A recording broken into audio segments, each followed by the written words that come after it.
Welcome back to Anime Vault. Today, we're diving deep into Solo Leveling Season 2 episode breaking down every major moment, hidden detail, and jaw-dropping twist. After an explosive first season that captivated fans with breathtaking action, incredible power-ups, and the rise of the ultimate hunter, Sung Jin-woo, Season 2 kicks things off with even more intensity. Now that Jin-woo has solidified his place as an S-rank hunter, the stakes are higher than ever, and this episode wastes no time setting up the epic battles to come. So get ready as we dissect everything you need to know about the start of Solo Leveling Season 2. Recap: where we left off in Season 1. Before we jump into the new episode, let's quickly recap where Season 1 left us. Sung Jin-woo, once a weak and helpless E-rank hunter, was given a mysterious system that allowed him to level up like a video game character. After conquering the Demon Castle, unlocking Kamish's Wrath, and defeating countless high-ranking monsters, he became one of the strongest hunters in the world.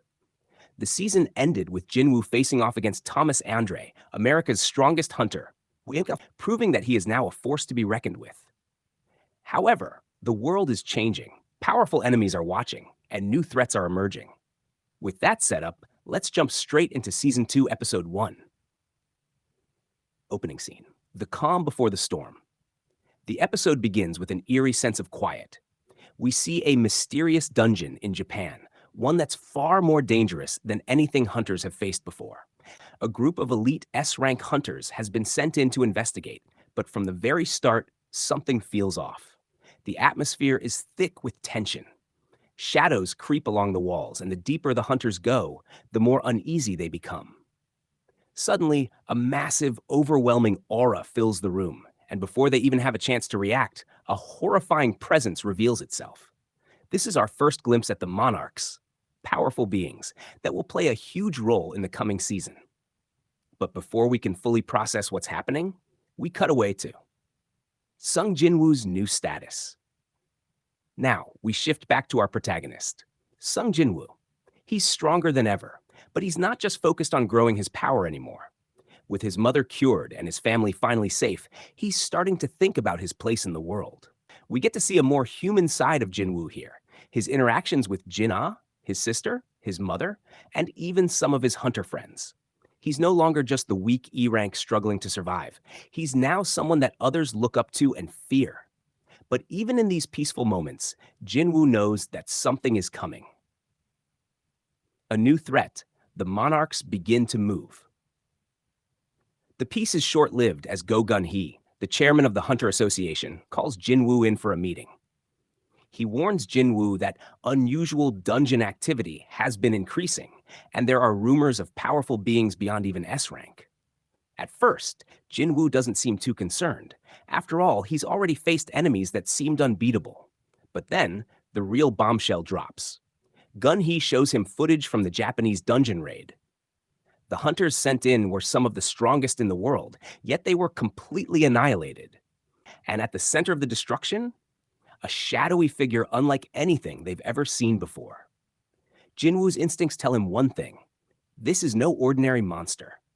This is something much worse. The Monarch of Frost appears.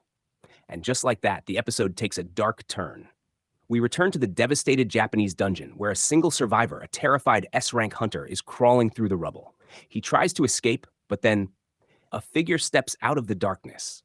Dressed in ice-covered armor, with an aura that freezes everything in its path, stands the Monarch of Frost, one of the most powerful beings in the entire Solo Leveling universe. With a single motion, the Monarch freezes the air itself, stopping the hunter in his tracks. He approaches slowly, his icy breath visible in the cold air, and whispers something chilling. The war has begun. And with that, the screen fades to black. What this means for the future of Solo Leveling.